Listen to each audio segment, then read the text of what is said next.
Meu nome é Marcos, tenho 35 anos e durante 8 anos da minha vida eu pratiquei bruxaria. Não era aquela bruxaria de filme, sabe? Era real, era perigoso e quase me custou a alma. Tudo começou em junho de 2008, quando eu tinha apenas 19 anos e morava num apartamento pequeno na rua Amintas de Barros, aqui em Curitiba. Naquela época, eu estava completamente destruído por dentro, porque a Juliana tinha terminado comigo depois de 5 anos de namoro. A dor era tão forte que eu não conseguia comer direito. Não dormia, só pensava nela o tempo todo. Eu tinha certeza que ia morrer se não fizesse alguma coisa para reconquistar ela de volta.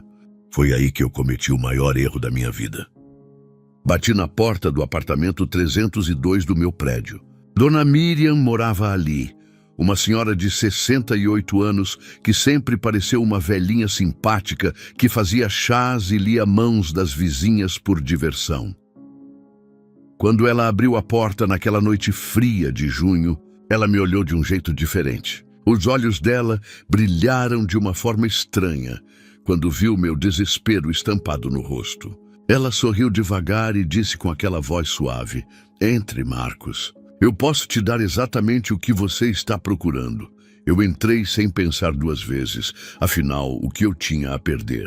Sentamos na salinha dela, cheia de velas, incensos e coisas estranhas penduradas nas paredes. Ela preparou um chá amargo que queimou minha garganta, mas bebi tudo porque ela disse que ia me acalmar. Depois ela segurou minhas mãos, fechou os olhos e ficou em silêncio por uns 2 minutos. Quando abriu os olhos de novo, ela disse: "Você quer poder, Marcos?" Aquela palavra ecoou na minha cabeça como se fosse a solução de todos os meus problemas. Dona Miriam explicou que ela fazia parte de um grupo especial, que eles tinham conhecimentos antigos, forças que a maioria das pessoas nem imagina que existe. Ela disse que poderia me ensinar a ter controle sobre minha vida, sobre as pessoas, sobre o destino. Eu perguntei se ela conseguia fazer a Juliana voltar para mim, e ela sorriu daquele jeito estranho de novo. "Consigo sim, mas você precisa estar disposto a aprender o caminho." Naquele momento, cego de dor e desespero, eu disse que sim. Nos próximos dias, Dona Miriam me apresentou ao grupo dela. Éramos 7 pessoas no total. Nos reuníamos sempre às sextas-feiras à meia-noite. O líder era um homem chamado Rodrigo, na época com uns 42 anos, dono de uma loja esotérica discreta lá no centro, na rua 15 de novembro. Ele parecia uma pessoa completamente normal. Casado, tinha 2 filhos, ninguém desconfiava do que ele realmente fazia quando as portas se fechavam. Rodrigo me levou até o porão da loja dele na primeira sexta-feira. Era um lugar escuro, úmido, com um cheiro estranho de mofo misturado com incenso. Tinha velas pretas espalhadas pelo chão, símbolos desenhados nas paredes que eu nunca tinha visto na vida. Ele colocou a mão no meu ombro e disse: "Marcos, você quer poder de verdade? Então precisa entender que existem forças neste mundo que a igreja escondeu de vocês. Forças antigas, poderosas, que podem te dar tudo o que você quiser." Meu coração bateu mais rápido, mas era excitação, não medo. Naquela primeira noite, eu apenas observei. Vi Rodrigo e os outros membros do grupo fazerem coisas que até hoje me arrepiam a espinha. Eles acenderam as 7 velas pretas, colocaram objetos no centro da sala, espelhos antigos, estatuetas, quadros. Rodrigo pegou uma lâmina pequena, cortou a ponta do próprio dedo e deixou 3 gotas de sangue caírem sobre um espelho grande de moldura dourada. Depois ele começou a sussurrar palavras em uma língua que eu não conhecia, mas alguns nomes eu entendia perfeitamente. Belzebu, Asmodeus, Leviatã. O ar ficou pesado dentro daquele porão, como se alguma coisa invisível tivesse entrado no ambiente. Senti um frio subir pela minha espinha e um aperto no peito, mas Rodrigo parecia completamente tranquilo, até satisfeito. Quando terminou, ele olhou para mim e disse: "Esses objetos agora têm poder, Marcos. Eles são âncoras. Vamos vendê-los, doar, espalhar pela cidade. Cada um vai abrir uma porta espiritual na casa de quem levar."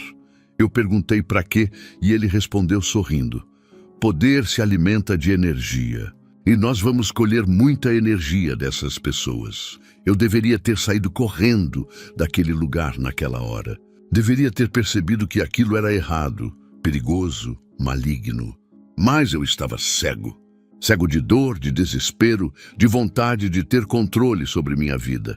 Rodrigo me prometeu que em 3 meses eu teria a Juliana de volta, teria dinheiro, teria tudo o que eu quisesse. E eu acreditei nele, acreditei naquela mentira toda.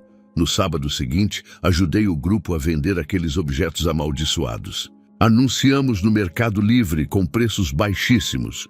Colocamos em grupos de doação no Facebook, levamos para o brechó relíquias do passado na rua Emiliano Perneta. As pessoas compravam felizes, achando que estavam fazendo um negócio incrível. Eu lembro de um casal jovem que comprou um espelho lindo por apenas R$ 150.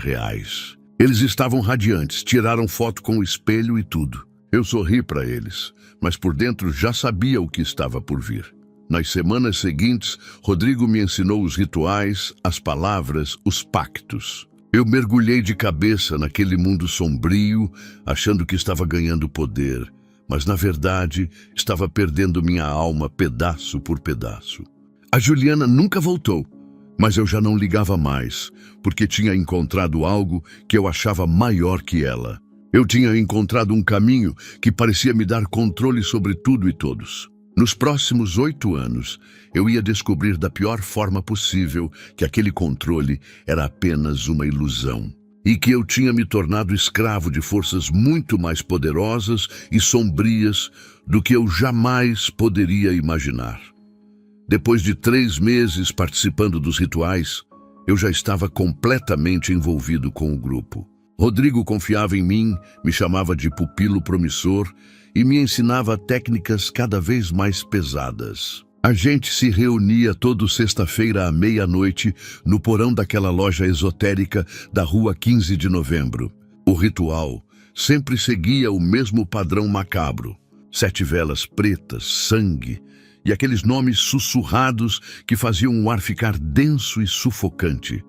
Rodrigo tinha uma obsessão específica com espelhos antigos e objetos de segunda mão. Ele dizia que quanto mais velho o objeto, mais fácil era ancorar uma entidade nele. A gente comprava espelhos em antiquários, em leilões, pegava móveis velhos que as pessoas jogavam fora. Às vezes, a gente ia até no mercado municipal de madrugada procurar coisas abandonadas nos fundos das lojas. Tudo que tinha história, que tinha passado por muitas mãos, servia para o nosso propósito sombrio. O processo de consagração era sempre o mesmo e eu participava ativamente. Colocávamos os objetos no centro do porão. Formávamos um círculo ao redor com as 7 velas acesas. Rodrigo cortava o dedo dele, pingava sangue sobre cada objeto, enquanto a gente repetia aqueles nomes demoníacos em voz baixa. Belzebu, Asmodeus, Leviatã, Baal. Eu sentia a temperatura cair drasticamente no ambiente, via as chamas das velas tremendo sem ter vento nenhum. Aquilo não era sugestão da minha cabeça. Era real, era palpável, era aterrorizante. Depois de consagrados, esses objetos se tornavam verdadeiras armadilhas espirituais. A gente tinha vários métodos para espalhar eles pela cidade de Curitiba e região. Eu mesmo criei perfis falsos no Mercado Livre e OLX. Anunciava espelhos lindos por preços ridículos, tipo 80, 100 reais. As pessoas achavam que estavam fazendo o negócio da vida e compravam na hora. A gente também doava para brechós, colocava em grupos de Facebook Doação de Móveis Curitiba, Bazar Solidário Paraná e outros. Em 8 anos de atuação, nosso grupo distribuiu mais de 2.000 objetos amaldiçoados. 2.000.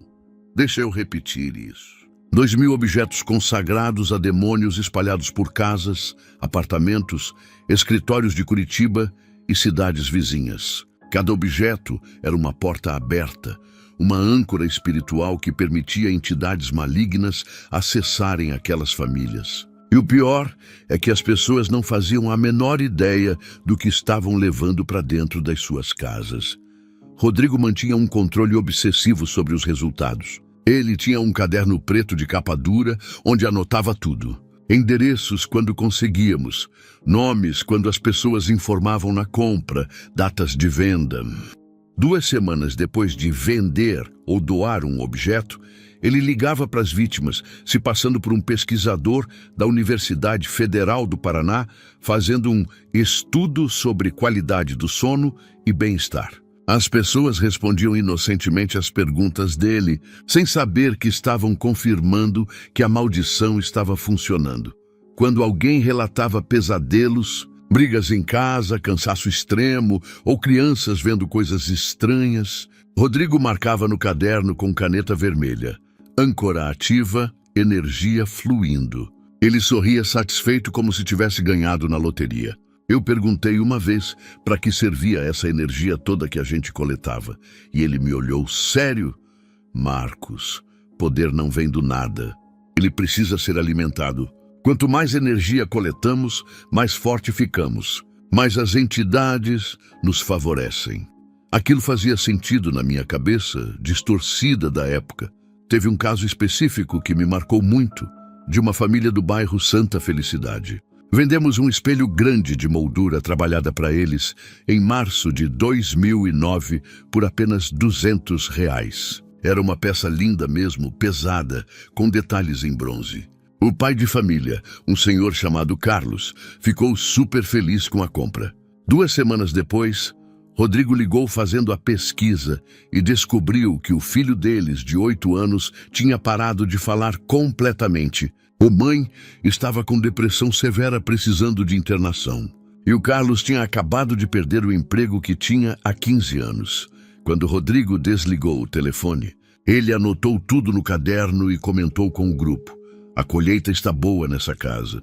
Vamos deixar o espelho trabalhar mais uns meses.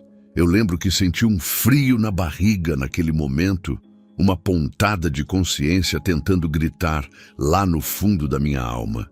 Mas eu abafei aquele sentimento. Já estava profundo demais naquilo. Já tinha feito coisas demais para poder voltar atrás. Ou pelo menos era isso que eu acreditava na época. A gente usava principalmente espelhos, mas também estatuetas decorativas, quadros antigos, relógios de parede, móveis pequenos como criados mudos e mesinhas. Rodrigo ensinava que objetos que ficavam em quartos eram ainda mais eficazes, porque as pessoas estavam vulneráveis durante o sono. Ele dizia: à noite a guarda deles cai, o espírito fica mais exposto, é quando as entidades trabalham melhor.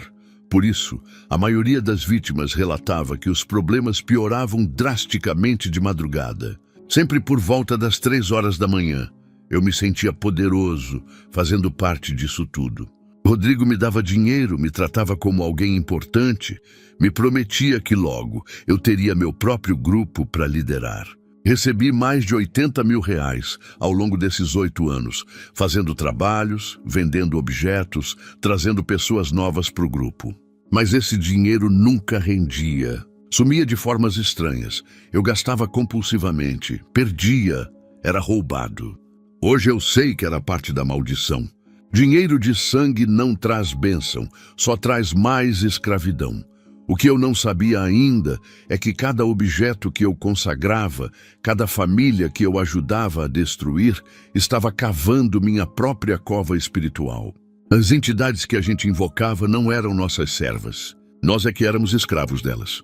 E em breve, muito em breve, eu ia descobrir isso da forma mais aterrorizante possível. Aqueles demônios que eu achava que me serviam estavam apenas me engordando para o abate. E a hora da colheita da minha própria alma estava chegando. As vítimas dos nossos objetos amaldiçoados sempre seguiam um padrão assustador. Na primeira semana depois de levar o objeto para casa, começavam os pesadelos intensos. Não era qualquer pesadelo normal. As pessoas sonhavam com vultos negros, sombras que se moviam sozinhas pelos cantos dos quartos, vozes sussurrando os nomes completos delas na escuridão.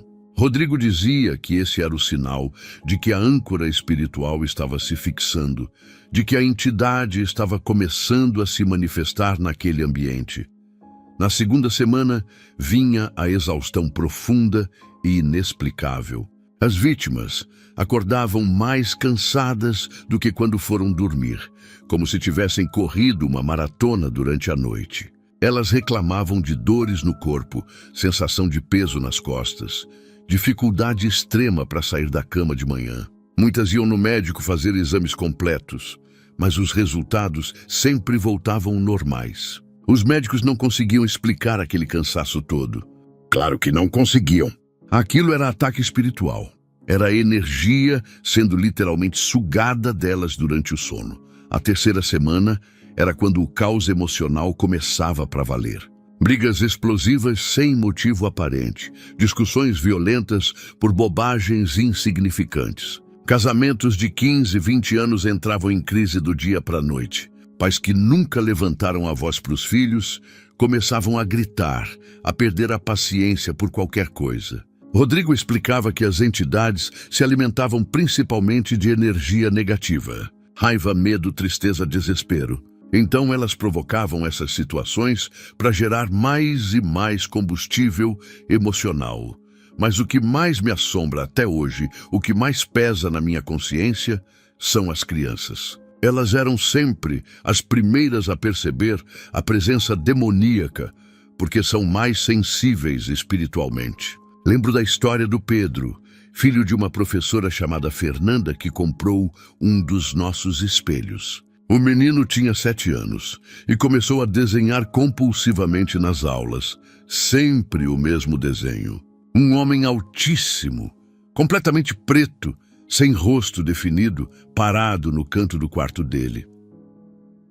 A professora do Pedro ligou para Fernanda preocupada, dizendo que os desenhos eram perturbadores demais. Fernanda achou que era só imaginação infantil, levou o filho no psicólogo. O psicólogo disse que poderia ser algum trauma, mas não conseguia identificar qual. Como ia identificar se o trauma era espiritual, não psicológico? O Pedro continuou desenhando aquele homem escuro toda semana, e os desenhos ficavam cada vez mais detalhados. Agora tinha olhos vermelhos, mãos compridas como garras. Fernanda começou a ter as próprias experiências aterrorizantes. Ela acordava toda madrugada às 3 horas em ponto, com uma sensação horrível de sufocamento. Sentia um peso esmagador no peito, como se alguém estivesse literalmente sentado em cima dela. Tentava gritar, chamar o marido que dormia do lado, mas a voz não saía. Via uma sombra escura no canto do quarto, exatamente onde o Pedro desenhava aquele homem. Quando conseguia finalmente se mexer e acender a luz, não tinha nada lá. Mas ela sabia que tinha visto alguma coisa. O marido dela, o Daniel, que era policial militar, também começou a mudar completamente. Homem calmo, carinhoso, bom pai de família. Em questão de semanas virou uma pessoa agressiva, irritada, explosiva. Gritava com a Fernanda por qualquer coisa. Discutia por bobagem. Chegou a quebrar objetos da casa num acesso de raiva. Ela me contou depois que não reconhecia mais o homem com quem tinha casado. Era como se outra pessoa tivesse tomado o lugar dele. E nós sabíamos de tudo isso. Rodrigo tinha desenvolvido um método engenhoso para monitorar as vítimas, sem levantar suspeita.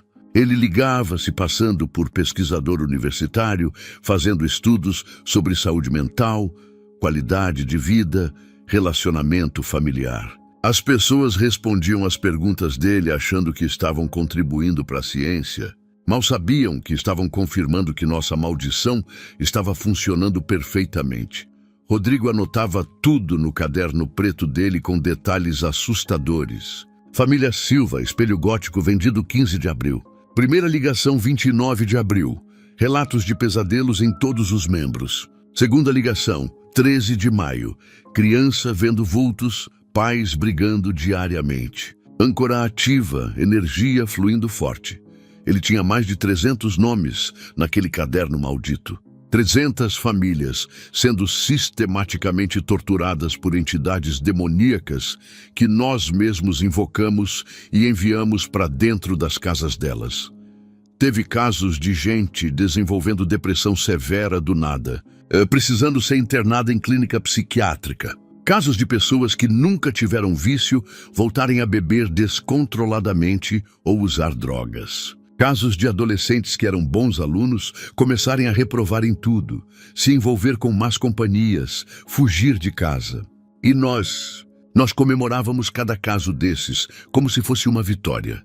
Rodrigo dizia que quanto mais destruição causávamos, mais poder as entidades nos concediam. Eu participei ativamente disso durante 8 anos. 8 anos ajudando a destruir famílias, a arruinar casamentos, a traumatizar crianças inocentes. Hoje, quando olho para trás, não consigo entender como eu fui capaz de fazer essas coisas. Como eu conseguia dormir à noite sabendo do sofrimento que estava causando. A verdade é que eu não era mais eu. Estava possuído, cego, completamente dominado por forças que eu achava controlar, mas que, na verdade, me controlavam totalmente. O pior ainda estava por vir. Porque as entidades que alimentamos durante todos esses anos, que engordamos com a energia de centenas de vítimas inocentes, iam em breve voltar a atenção delas para mim. Eu estava prestes a descobrir que todo pacto com as trevas tem um preço. E que a hora de pagar a minha dívida estava chegando mais rápido do que eu imaginava. 13 de maio de 2016, sexta-feira 13. Curitiba estava gelada naquela madrugada de outono. A temperatura tinha caído para uns 8 graus. Eram exatamente 3h07 da manhã quando meu mundo desmoronou completamente. Eu estava no porão da loja do Rodrigo fazendo um ritual que já tinha feito centenas de vezes. Consagrar mais 15 espelhos para vender naquele fim de semana. Era um ritual rotineiro, simples, nada que eu não soubesse fazer de olhos fechados. Mas algo estava diferente naquela noite. 2 semanas antes, minha mãe tinha aparecido no meu apartamento sem avisar. Ela não falava comigo direito havia quase 9 anos, desde que descobriu meu envolvimento com ocultismo. Mas naquele dia, ela bateu na minha porta, entrou, me abraçou chorando e disse uma coisa que ficou martelando na minha cabeça. Filho, eu nunca vou desistir de você. Eu oro todo dia, toda semana. E Jesus te ama, Marcos. Ele está esperando você voltar. Aquelas palavras simples mexeram comigo de um jeito que eu não esperava. Então, naquela madrugada de sexta-feira 13, enquanto eu acendia as 7 velas pretas e preparava os espelhos no centro do porão, as palavras da minha mãe voltaram com força. Pela primeira vez em 8 anos, enquanto sussurrava aqueles nomes demoníacos que já eram automáticos na minha boca, eu senti algo diferente, dúvida. Uma dúvida pequena, quase imperceptível, mas estava lá. E foi como se as entidades percebessem instantaneamente essa brecha na minha fé nelas. As 7 velas apagaram ao mesmo tempo. Não tinha vento nenhum naquele porão fechado, mas todas as chamas se apagaram de uma vez só, como se alguém tivesse soprado. Meu coração disparou. Em 8 anos fazendo rituais, isso nunca tinha acontecido. Tentei acender as velas de novo com as mãos tremendo, mas o isqueiro não funcionava. Clicava, mas não saía chama nenhuma. O porão ficou na escuridão completa, e um cheiro horrível de enxofre começou a queimar minhas narinas. Senti uma pressão no pescoço, como se dedos invisíveis estivessem começando a apertar minha garganta. Levei as mãos ao pescoço tentando tirar o que quer que estivesse me sufocando, mas não tinha nada lá, nada físico pelo menos. A pressão aumentou e eu comecei a perder o ar. Caí de joelhos no chão frio de cimento, desesperado, tentando respirar, mas não conseguindo. Era uma sensação aterrorizante de afogamento no ar, de estar morrendo sem ninguém para me ajudar. Então ouvi a voz. Não era uma voz que vinha de fora. Era dentro da minha cabeça, mas ao mesmo tempo parecia ecoar pelas paredes do porão. Era grave, rouca, carregada de ódio. Você nos pertence, Marcos. Para sempre. Tentei gritar, mas nenhum som saía da minha garganta esmagada. A pressão aumentou ainda mais e eu senti meu corpo inteiro começar a tremer violentamente, como se estivesse tendo uma convulsão. Saliva escorria da minha boca. lágrimas dos meus olhos. Eu estava completamente aterrorizado. Meus olhos se fecharam sozinhos. Não conseguia abri-los mesmo tentando com todas as forças. E então eu vi, não sei se era visão, alucinação ou realidade espiritual, mas eu vi um lugar de trevas absolutas. Gritos horríveis ecoando de todos os lados, correntes arrastando, um calor insuportável queimando minha pele. Vi criaturas horríveis, deformadas, com olhos que brilhavam vermelho na escuridão. E vi uma lista enorme, como um pergaminho velho, com nomes escritos com o que parecia sangue. Quando a lista rolou, eu vi meu nome lá, Marcos Silva, escrito em letras vermelhas que pareciam pulsar. Naquele segundo, entendi tudo. Aquele era meu destino. Aquele lugar horrível de tormento eterno era para onde eu ia quando morresse. Todos aqueles anos achando que tinha poder, que controlava as entidades, que era especial, era tudo mentira.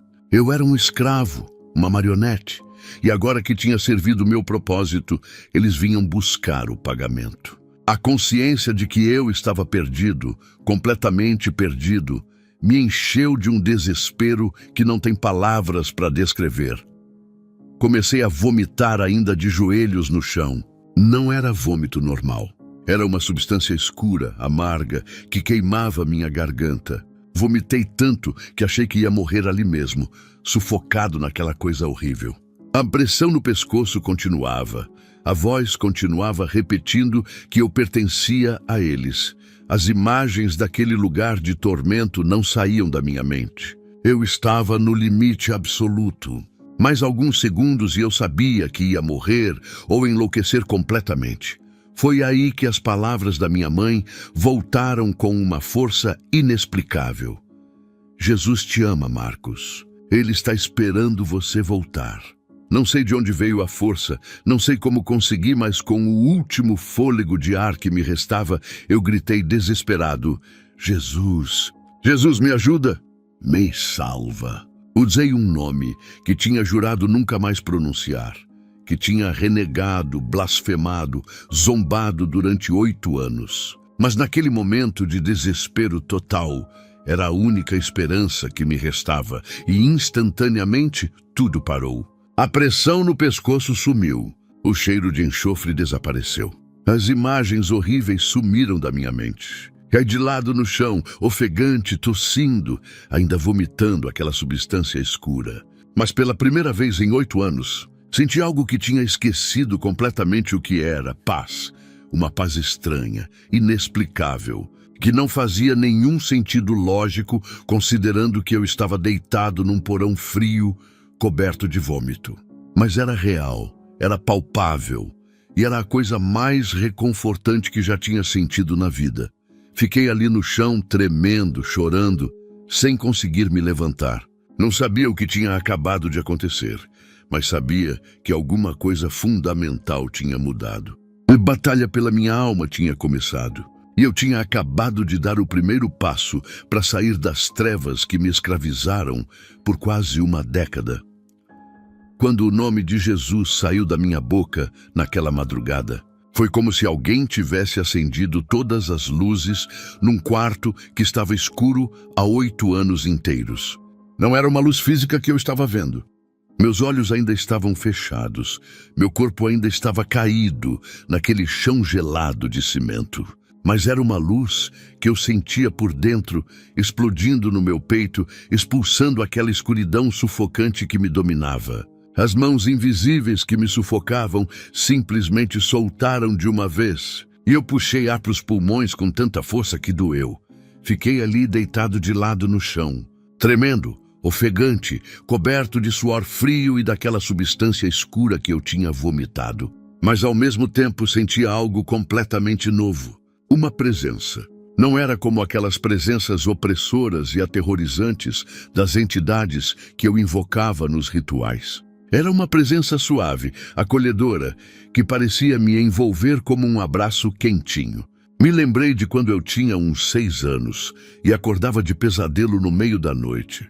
Minha mãe vinha correndo, me abraçava apertado e ficava comigo até eu voltar a dormir.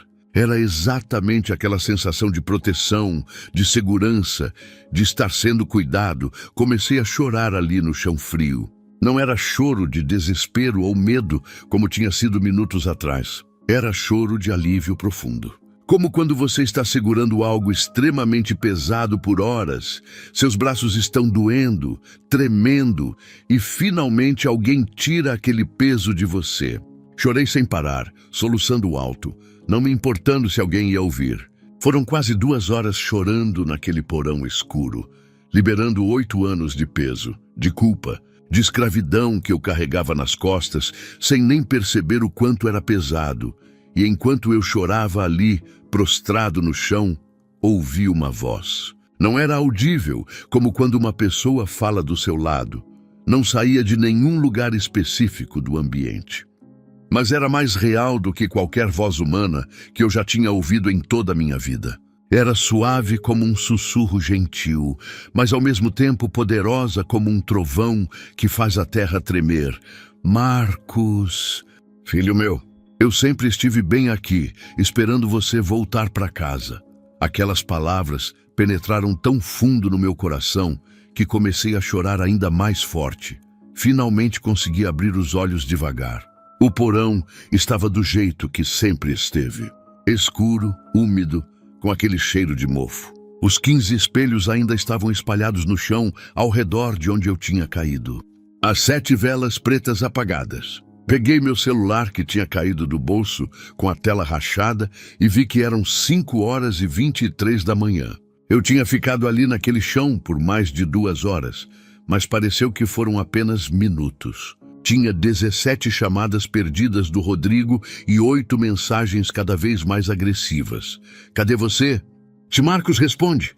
Mo, você vai se arrepender de sumir assim. Nós sabemos onde você mora. Aquelas mensagens ameaçadoras do Rodrigo deveriam me dar medo, mas estranhamente não deram. Eu sentia que algo fundamental tinha mudado dentro de mim naquelas últimas horas. Pela primeira vez em quase uma década, senti algo que achei que tinha perdido para sempre. Esperança. Esperança de que talvez, só talvez, eu conseguisse sair dessa vida. Esperança de que não era tarde demais para mim. Que eu não estava perdido para sempre, como aquela visão horrível tinha me mostrado. Com as mãos ainda tremendo violentamente, limpei um pouco a boca cheia de sangue daquele vômito estranho. Tentei me levantar, mas minhas pernas estavam fracas demais. Então fiquei sentado, encostado na parede fria do porão. Olhei para o meu celular de novo e fiz algo que não fazia desde 2007. Eu procurei o contato mãe na agenda. Estava lá, intocado, do jeito que deixei 9 anos atrás, quando cortei relação com minha família por causa do envolvimento com bruxaria. Meu dedo ficou pairando sobre o botão de ligar por uns bons 2 minutos. Finalmente apertei. O telefone chamou 1 vez, 2 vezes. No terceiro toque, ela atendeu com a voz assustada e preocupada. Alô? Marcos? Marcos, é você? Dava para ouvir que ela estava chorando só pelo tom de voz. Tentei falar, mas minha garganta estava tão machucada que só saiu um sussurro rouco. Tossir. Limpei a garganta com dificuldade. Tentei de novo. Mãe! Sou eu. Ouvi ela soluçar do outro lado da linha. Mãe, ele me salvou. Jesus me salvou essa noite. Do outro lado da linha, ouvi um barulho de alguma coisa caindo no chão. Depois percebi que era minha mãe que tinha caído de joelhos. Ela começou a louvar a Deus aos prantos, gritando, glória a Deus, glória a Jesus, meu filho voltou. Tão alto que acordou meu pai. Ouvi a voz sonolenta dele ao fundo, perguntando o que estava acontecendo. E minha mãe gritando para ele entre soluços. É o Marcos! Nosso filho voltou!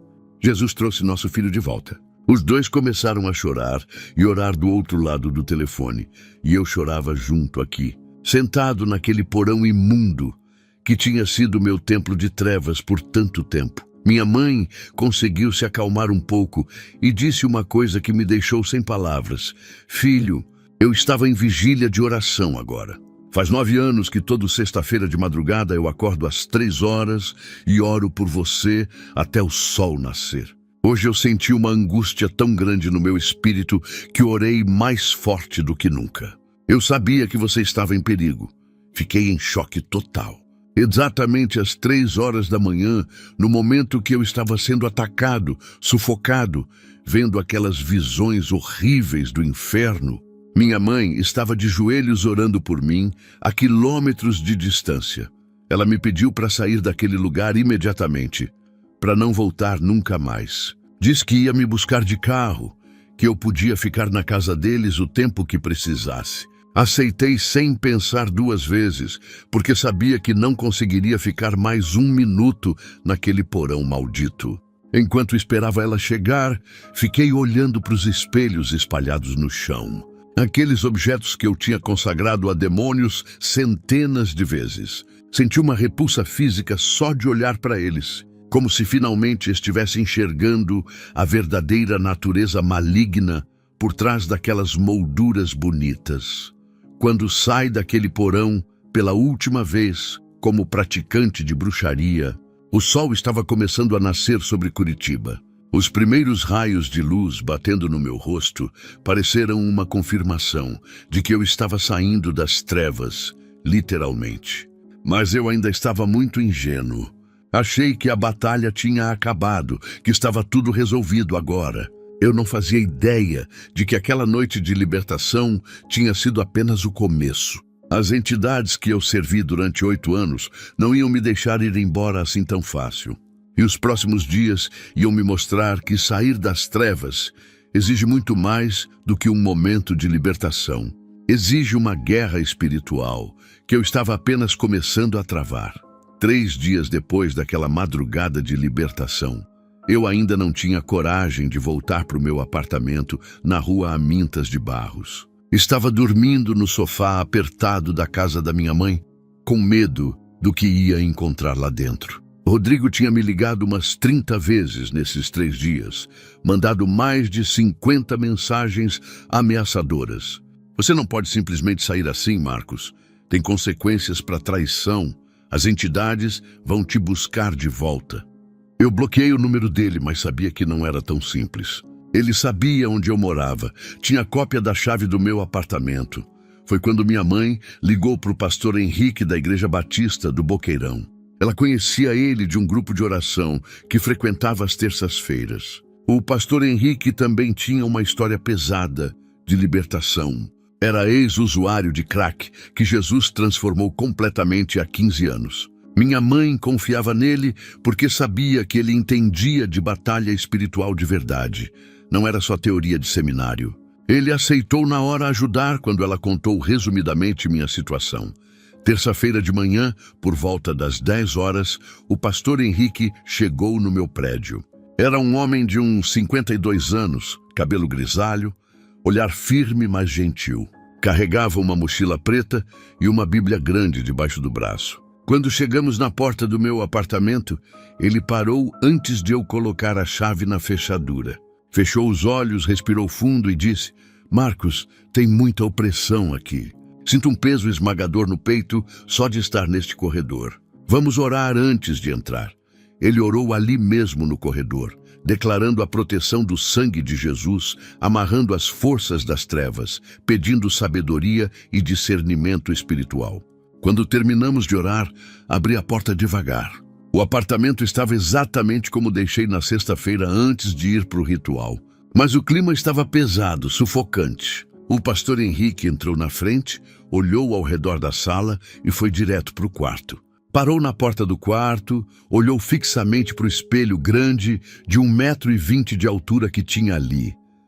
Aquele espelho tinha sido presente do Rodrigo 3 anos atrás, no meu aniversário de 24 anos. Moldura dourada trabalhada, detalhes em bronze, realmente muito bonito. Na época, achei o máximo ele me dar um presente tão caro e especial. O pastor Henrique se aproximou do espelho, passou a mão na moldura sem tocar no vidro e disse: Esse objeto está consagrado às trevas, Marcos. Sinto isso muito forte no meu espírito. Ele precisa ser destruído agora, não amanhã, não depois. Agora! Pegamos o espelho com cuidado e levamos até o quintal do prédio, onde tinha um espaço com churrasqueira que ninguém usava. O pastor pegou uma marreta velha que achou num depósito e disse: Você precisa ser quem quebra, Marcos. Esse é um ato profético de renúncia. Levantei a marreta com as mãos tremendo e bati com força no espelho. O vidro estilhaçou com um barulho alto. E juro por tudo que na hora que quebrou, saiu um cheiro horrível.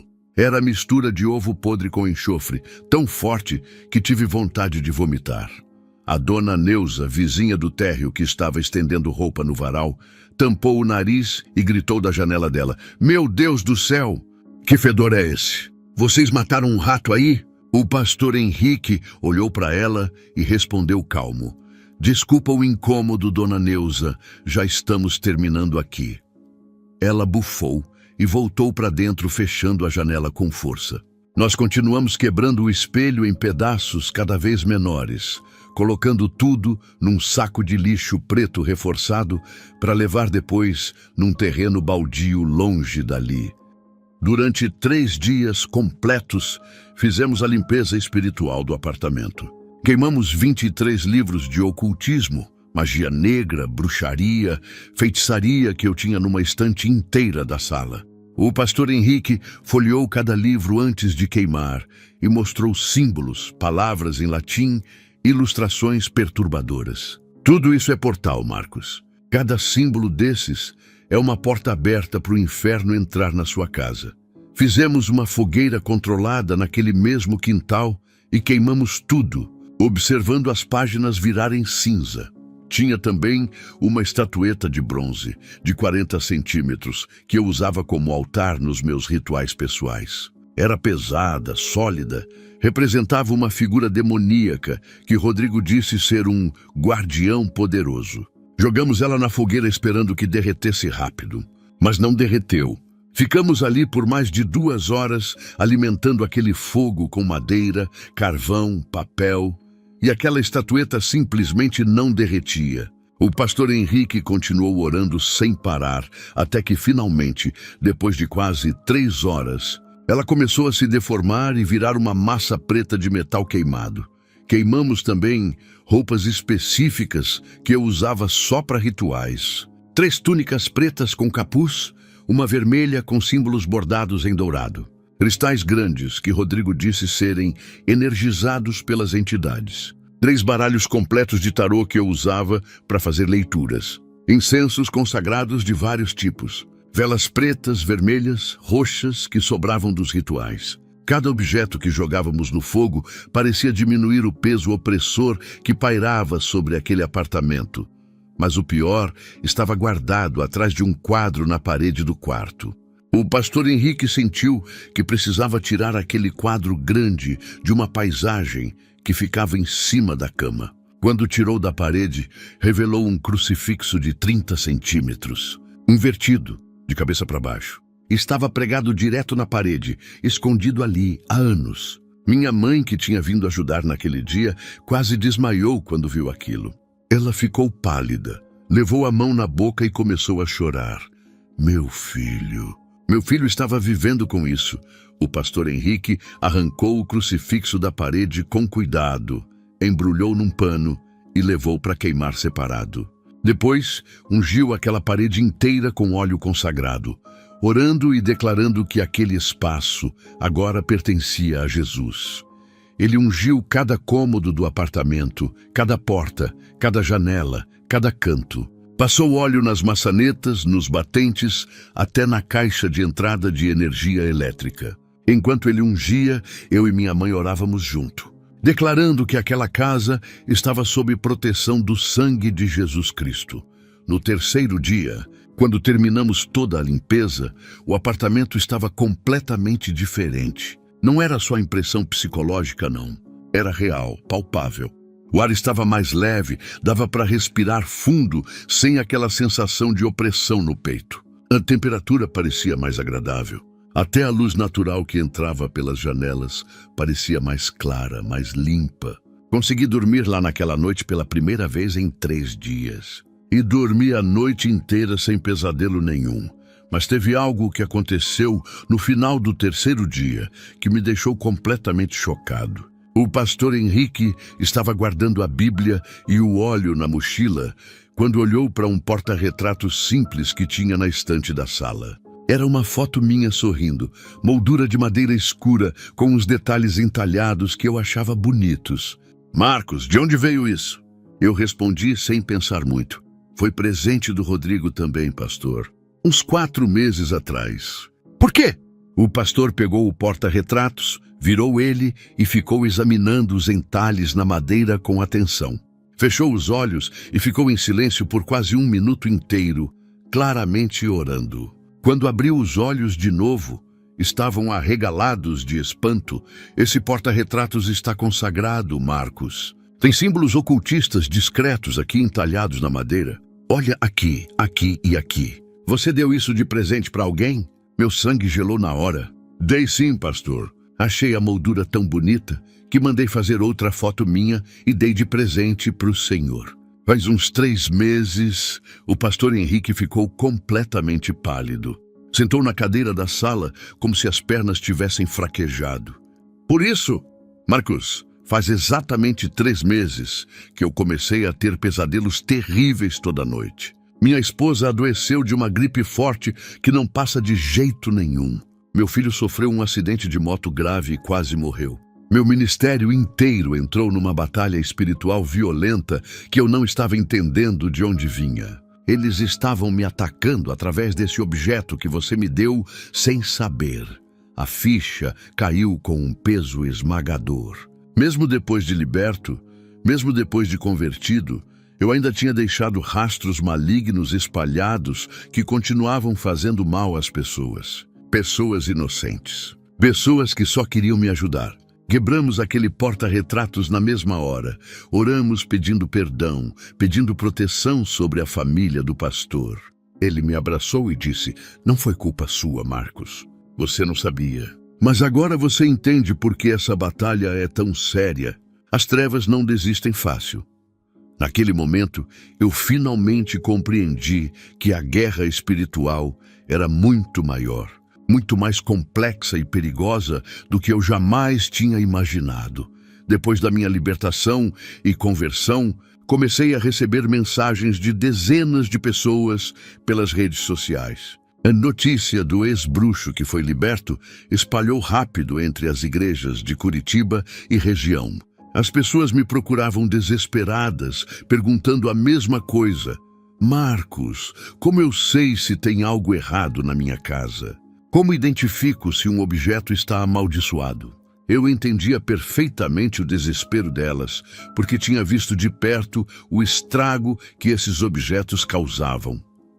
O pastor Henrique me ensinou a discernir objetos consagrados às trevas.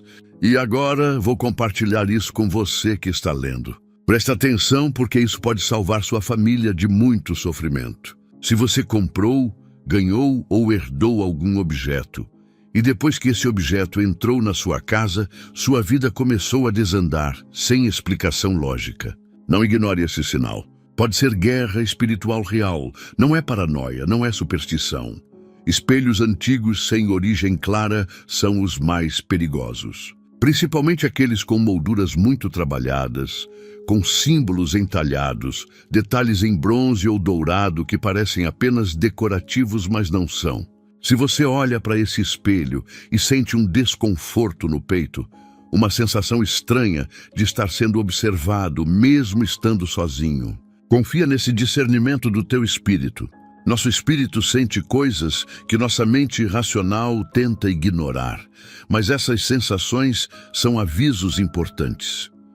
Quadros e estátuas que parecem te observar também são muito suspeitos. Eu sei que parece loucura falar isso, mas você sabe exatamente do que estou falando, se já sentiu isso. Aquele objeto decorativo que você evita olhar diretamente, que te dá arrepio só de passar perto, que parece ter olhos fixos em você. Não ignore essa sensação. Muitas vezes é o Espírito Santo te alertando que tem algo errado com aquilo. Objetos de brechó ou antiquários merecem atenção especial. Principalmente móveis antigos, joias, relógios de parede grandes. Teve um caso que me marcou muito de um homem chamado Roberto que me procurou em 2018.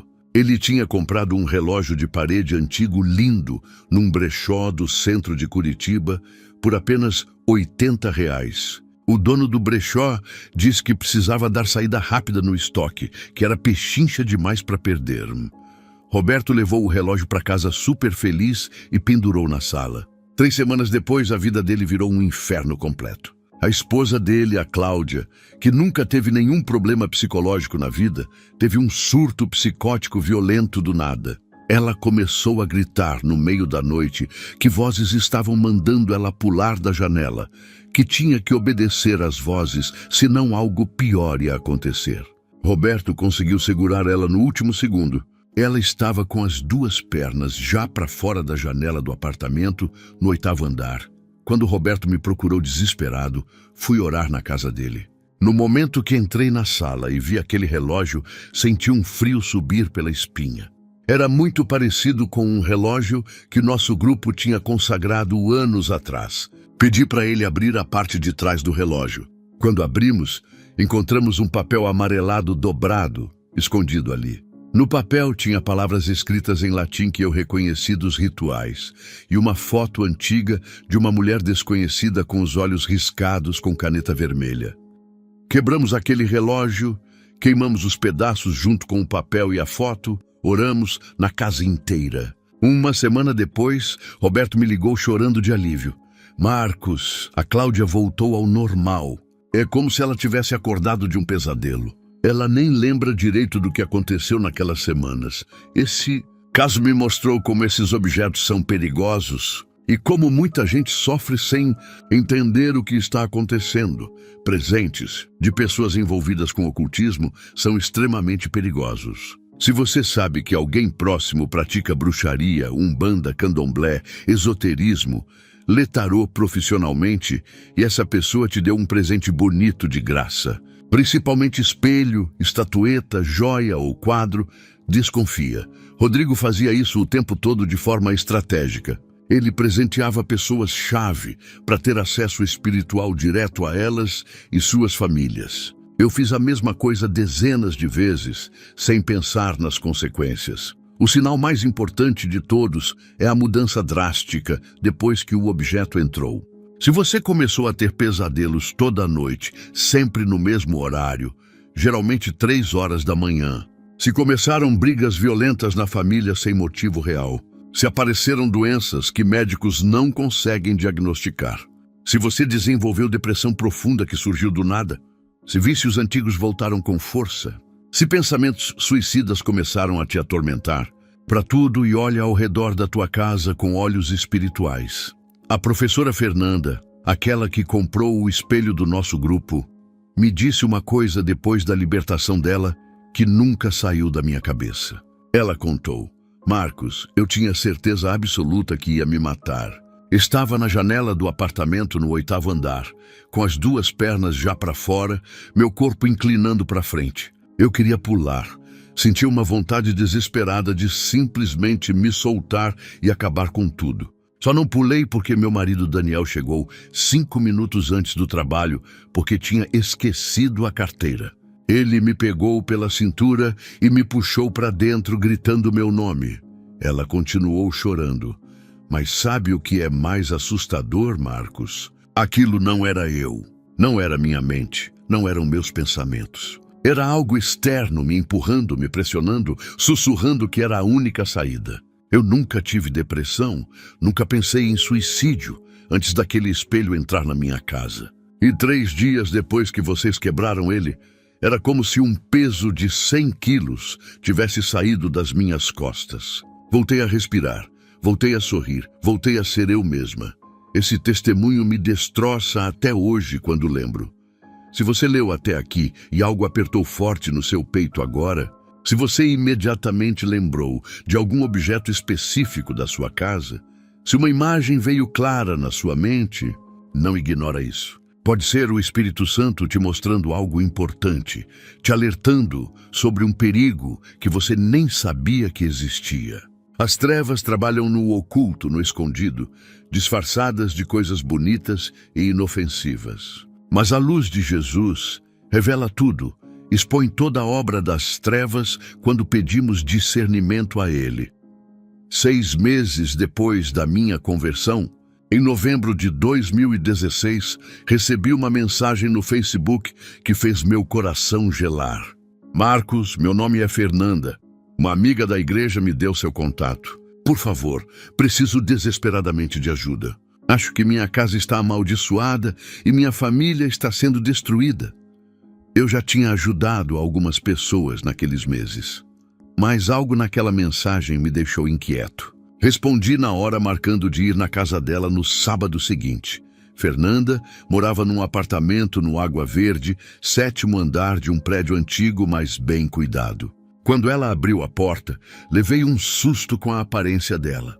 Parecia que não dormia há semanas. Olheiras profundas, roxas, rosto pálido, mãos tremendo visivelmente. Ela tinha só 34 anos, mas parecia ter 50, de tão acabada que estava. Me convidou para entrar olhando para os lados do corredor, como se tivesse medo de ser observada por alguém invisível. Sentamos na sala e ela começou a contar a história dela. Fernanda era professora de inglês, dava aulas particulares e em 2 escolas de idiomas. Casada há 12 anos com o Daniel, policial militar, um homem que ela descreveu como calmo, carinhoso, ótimo pai. Eles tinham um filho, o Pedro, de 7 anos. Éramos uma família completamente normal, Marcos. Felizes, saudáveis, sem problemas graves. Até julho desse ano, até eu comprar aquele maldito espelho. Em julho de 2016, ela tinha passado em frente ao brechó Relíquias do Passado, na rua Emiliano Perneta. Viu na vitrine um espelho enorme, lindo, com moldura dourada trabalhada cheia de detalhes. Entrou para perguntar o preço, esperando que fosse caríssimo. O dono disse que custava apenas R$150. É promoção, senhora. Preciso liberar espaço para o estoque novo. Então, estou vendendo várias peças antigas com desconto. Ela achou que era pechincha demais para deixar passar. Levou o espelho para casa naquele mesmo dia e pendurou no corredor que dava acesso aos quartos. Achou que ia valorizar a decoração, deixar o corredor mais amplo e iluminado. Na primeira noite com o espelho na casa, o Pedro acordou gritando às 3 horas da manhã. Fernanda e Daniel correram para o quarto dele e encontraram o menino sentado na cama, suando frio, apontando para o canto do quarto. Tem um homem escuro ali. Ele está olhando para mim. Ele não tem rosto, mãe. Eles acalmaram o Pedro dizendo que era pesadelo, coisa de criança, que não tinha nada ali. Mas aconteceu de novo na noite seguinte. E na outra. Da noite às 3 da manhã, o menino acordava apavorado, gritando sobre o homem escuro no canto do quarto. Levaram ele no pediatra, achando que podia ser algum problema neurológico. O médico pediu exames, tudo voltou normal. Recomendou levar num psicólogo infantil para investigar possível trauma. O psicólogo pediu para o Pedro desenhar o que ele via nos pesadelos. O menino pegou o lápis preto e desenhou obsessivamente a mesma figura. Um homem altíssimo, completamente preto, sem características faciais definidas, braços longos demais. A psicóloga ficou preocupada com os desenhos e ligou para Fernanda.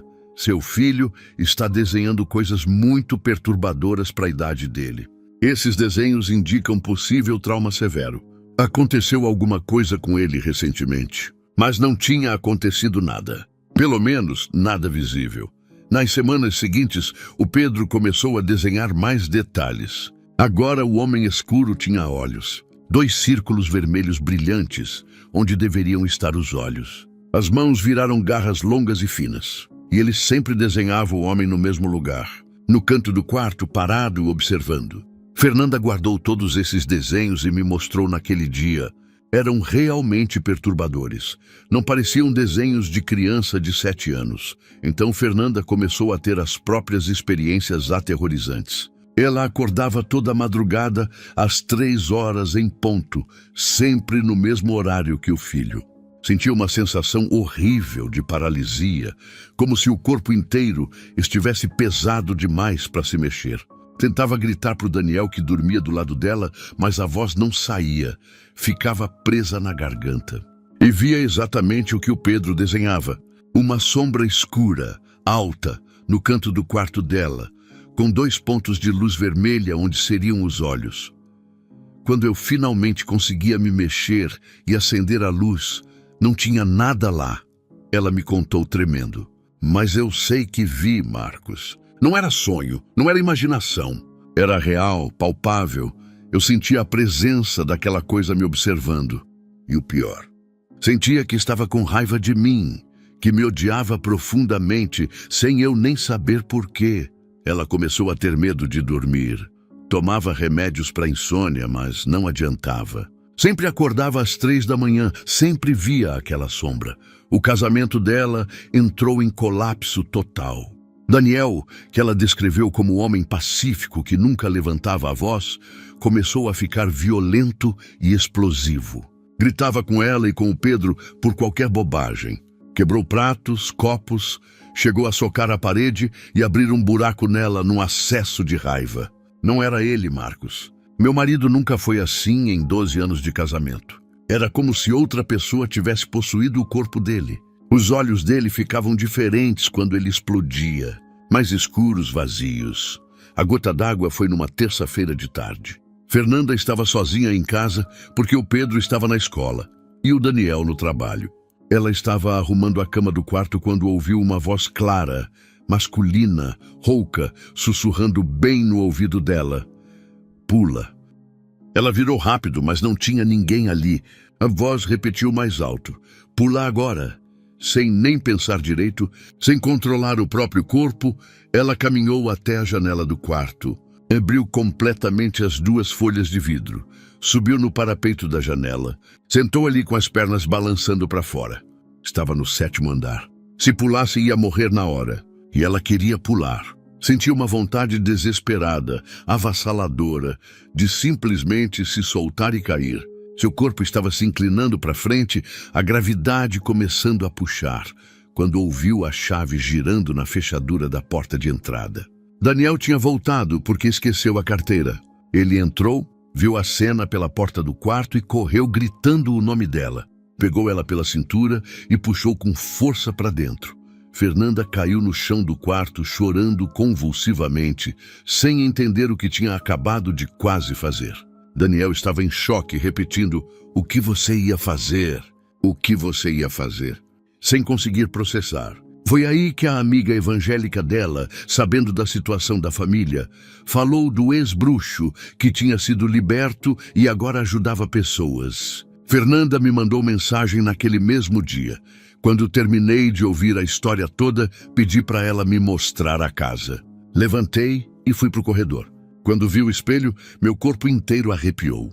Eu conhecia aquele espelho. A moldura dourada trabalhada, o tamanho, os detalhes específicos em bronze. Eu lembrava daquele espelho, porque era um dos mais pesados que já tínhamos consagrado. Cheguei mais perto, virei ele com cuidado e vi na parte de trás, arranhado discretamente no vidro, 17/02/2014. A data que nós tínhamos feito o ritual sobre aquele espelho específico. Fernanda, minha voz saiu trêmula. Esse espelho, eu conheço ele. Eu estava presente quando ele foi preparado, consagrado. Eu participei do ritual que transformou isso numa armadilha espiritual. Ela ficou branca como papel, levou as mãos na boca. O que você fez isso?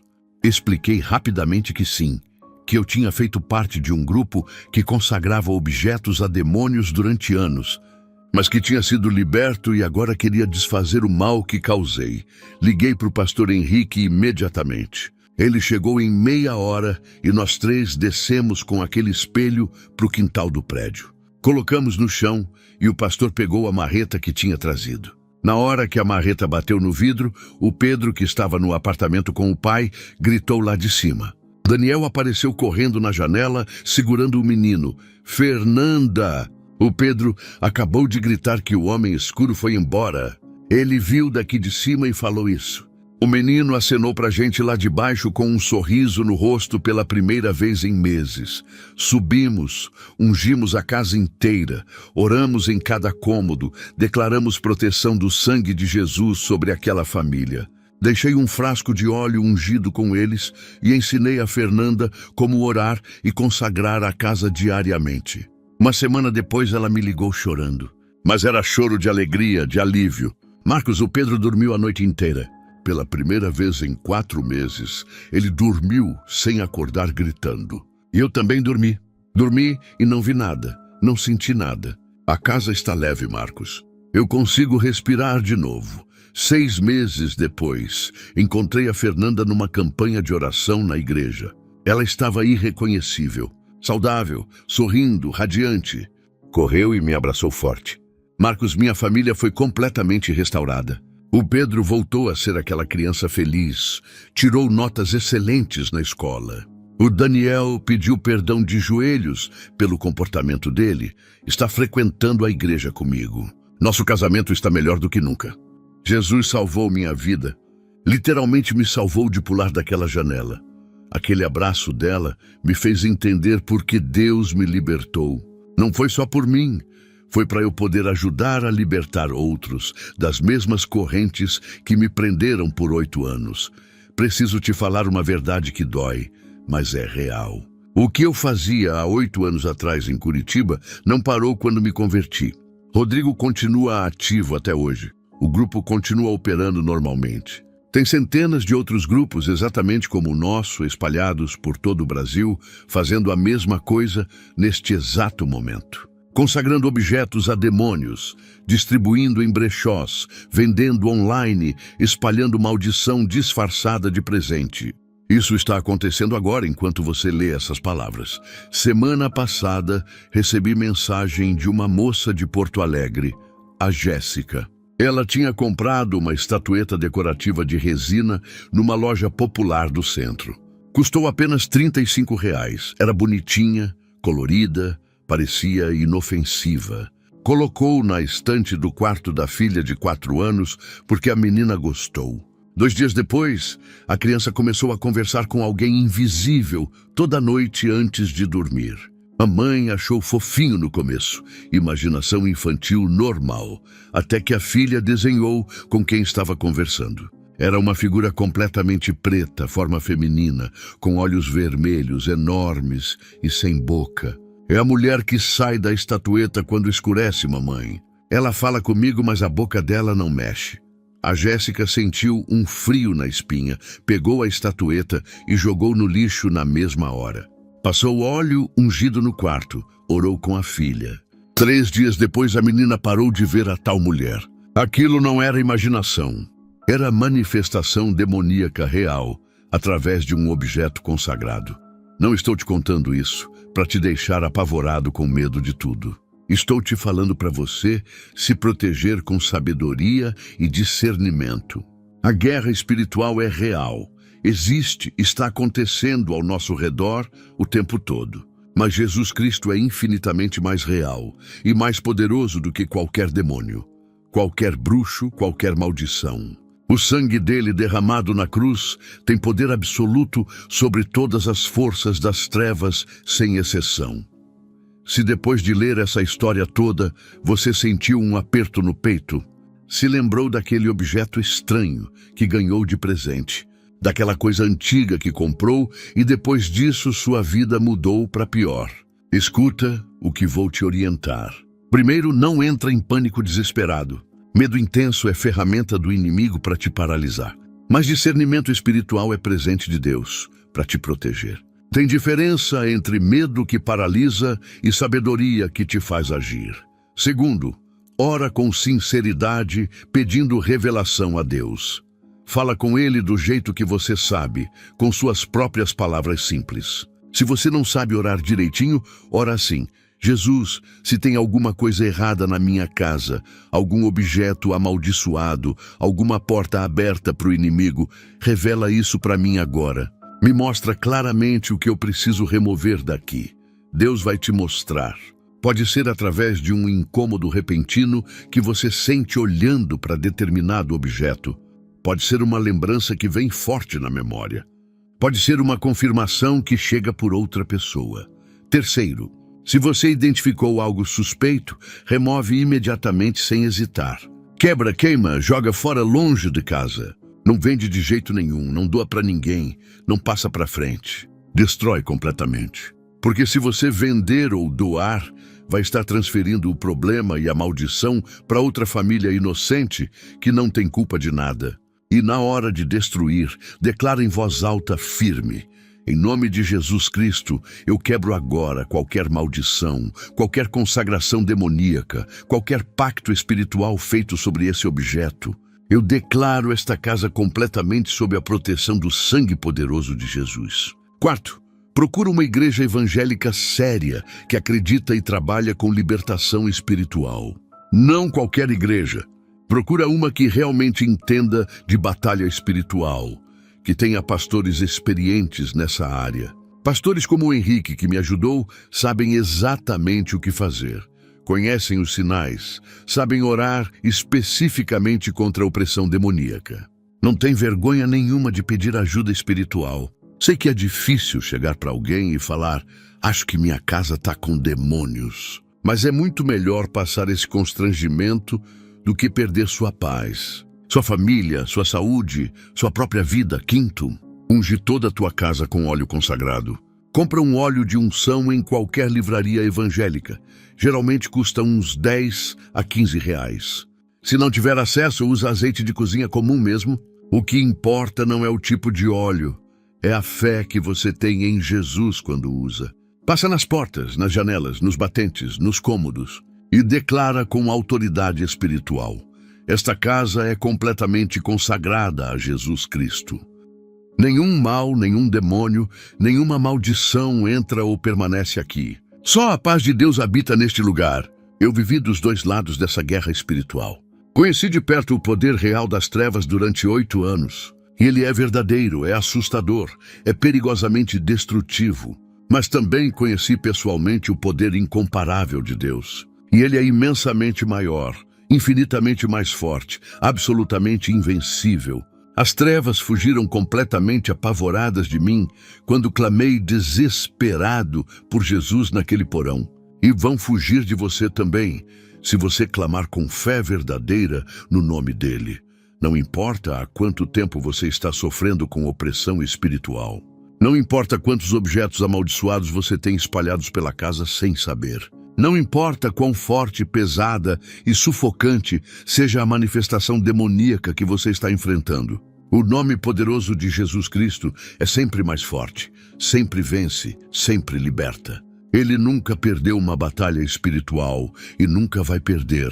E se você que está lendo agora ainda pratica bruxaria, macumba, ocultismo, esoterismo, tarô, ainda está envolvido com essas coisas das trevas de qualquer forma, escuta o alerta urgente e desesperado de um ex-bruxo que quase perdeu a alma eterna. Sai disso enquanto ainda é tempo, enquanto você ainda está vivo e respirando, enquanto ainda pode escolher.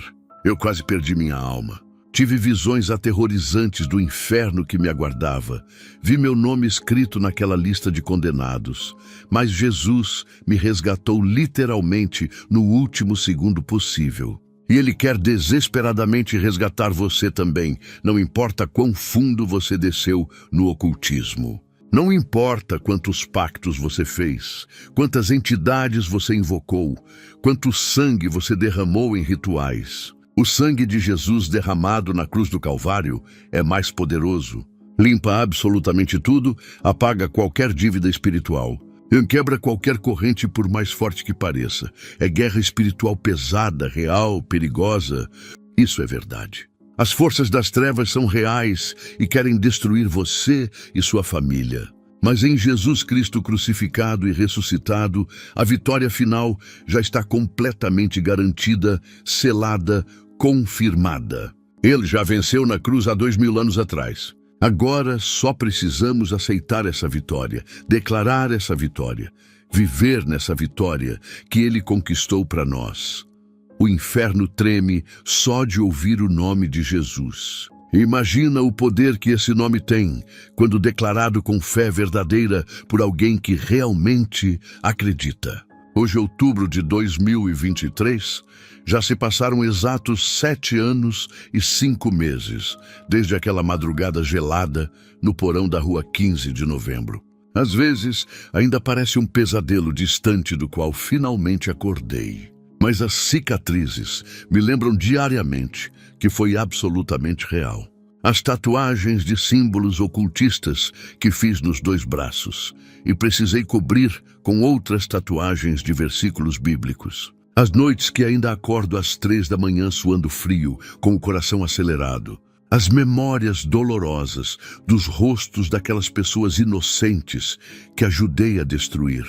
Mas as bênçãos também me lembram todos os dias que a libertação foi real.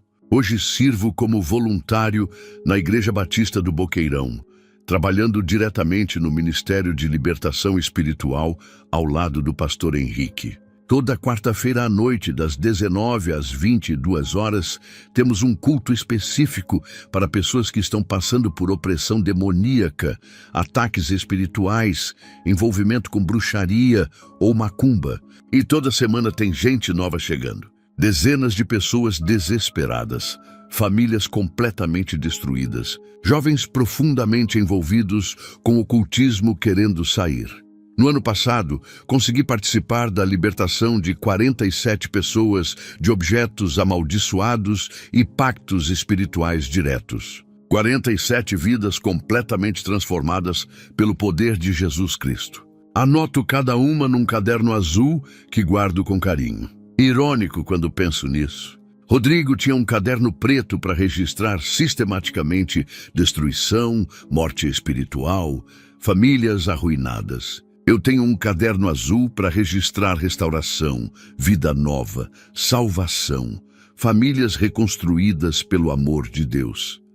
Tenho uma história recente que marca meu coração profundamente até hoje. Chegou na igreja um menino de apenas 16 anos chamado Gabriel. Magrelo, baixinho para a idade, olheiras roxas profundas, mãos tremendo sem parar. Era idêntico a como eu era aos 19 anos quando entrei nessa vida. Perdido, desesperado, achando que tinha encontrado poder, mas na verdade tinha encontrado escravidão. Ele tinha se envolvido num grupo de bruxaria pela internet, fóruns obscuros da Deep Web que prometiam conhecimento secreto e poder sobrenatural. Prometeram para ele exatamente o que prometeram para mim. Poder sobre pessoas, mulheres interessadas nele, dinheiro fácil, vingança contra quem o machucou na escola. 3 meses depois de entrar no grupo online e fazer os rituais que ensinaram, Gabriel estava tendo crises de pânico violentas todo dia, pensamentos suicidas constantes martelando na cabeça. A mãe completamente desesperada, vendo o filho definhar sem entender o que estava acontecendo. Ela tinha levado ele em 3 psicólogos diferentes. Todos receitaram remédios que não faziam efeito nenhum. Quando Gabriel entrou na igreja naquela quarta-feira e me viu pela primeira vez, ele parou de andar no meio do corredor e começou a chorar instantaneamente. Fui até ele preocupado. "Tá tudo bem, filho? Posso te ajudar em alguma coisa?" Ele levantou os olhos vermelhos e inchados de tanto chorar. Você é o Marcos, o ex-bruxo que foi liberto e agora ajuda as pessoas?" Confirmei que sim. Ele literalmente se jogou nos meus braços, soluçando alto. "Eu preciso desesperadamente de ajuda. Não aguento mais viver assim. Eles não me deixam em paz nem um segundo, nem de dia nem de noite. Passamos 6 meses intensos, trabalhando espiritualmente com o Gabriel. Sessões de libertação toda semana, discipulado bíblico pessoal às terças e quintas, acompanhamento constante por telefone quando ele tinha crises. A mãe dele, Dona Sônia, participava de absolutamente tudo. Ficava do lado dele nas orações, aprendeu a ungir a casa, a declarar proteção sobre o filho. Quebramos todos os pactos demoníacos que ele tinha feito online. Ungimos o quarto dele completamente. Destruímos objetos que ele tinha comprado seguindo instruções do grupo. Teve uma noite específica de libertação que nunca vou esquecer. Gabriel começou a manifestar durante a oração. Voz mudou completamente, ficou grossa e rouca, olhos reviraram, corpo enrijeceu todo. A entidade que estava nele gritou: "Ele é nosso! Fez pacto de sangue. Não pode sair. O pastor Henrique continuou orando firme, declarando o poder do sangue de Jesus. Eu segurei a mão do Gabriel e orei junto. Depois de quase 2 horas de batalha espiritual intensa, o menino relaxou, abriu os olhos normais de novo e começou a chorar. Mas era choro de alívio, de libertação verdadeira. Há 2 meses atrás, no dia 23 de agosto, Gabriel foi batizado nas águas. Hoje ele tem 17 anos, está firme na fé, recuperou totalmente os estudos que tinha abandonado, voltou a sorrir genuinamente daquele jeito que adolescente sorri quando é realmente feliz. A mãe dele me abraça chorando de gratidão toda vez que me encontra na igreja. Marcos, você salvou a vida do meu filho. Se não fosse você, eu acho que ele tinha se matado. Eu sempre respondo a mesma coisa com convicção. Não fui eu, dona Sônia, foi Jesus Cristo. Sempre foi e sempre será apenas Jesus. Me reconciliei completamente com toda a minha família depois da libertação. Minha mãe, Dona Teresa, hoje tem 67 anos e é a mulher mais feliz e realizada do mundo. Ela testemunha emocionada em todo lugar. Deus respondeu fielmente cada uma das minhas 4.380 orações que fiz. Durante 9 anos sem parar, a gente almoça junto todo domingo sem falta na casa dela. Ela faz aquela macarronada deliciosa com almôndegas caseiras que eu sempre amei desde pequeno. E agora consigo olhar diretamente nos olhos dela sem sentir aquele peso esmagador de vergonha e culpa que carregava. Nunca casei. Nunca mais tive um relacionamento sério e duradouro depois que sai da bruxaria. As cicatrizes emocionais são muito profundas ainda, a confiança em mim mesmo ficou abalada. Tenho medo de envolver outra pessoa na minha vida, sabendo do passado que tenho, das batalhas espirituais que ainda enfrento às vezes. Mas encontrei meu verdadeiro propósito de existência. Deus transformou miraculosamente minha história de destruição e trevas numa poderosa história de libertação para centenas de outros que estão passando pelo mesmo que passei. E sabe o que é mais incrível e impactante? 3 meses atrás, eu estava pregando num culto de jovens sobre minha história completa de libertação. No final, um homem de uns 50 anos, cabelo grisalho bem cortado, terno social impecável, aparência de executivo bem-sucedido, veio falar comigo com os olhos marejados de lágrimas. Marcos, eu preciso urgentemente te contar uma coisa que está queimando no meu peito. Ele respirou fundo, tremendo visivelmente. Meu nome também é Rodrigo. Meu coração disparou violentamente no peito, achando que era ele. Mas não era o meu Rodrigo do grupo. Era um Rodrigo diferente. Eu pratiquei bruxaria intensamente por 25 anos da minha vida, ele confessou chorando.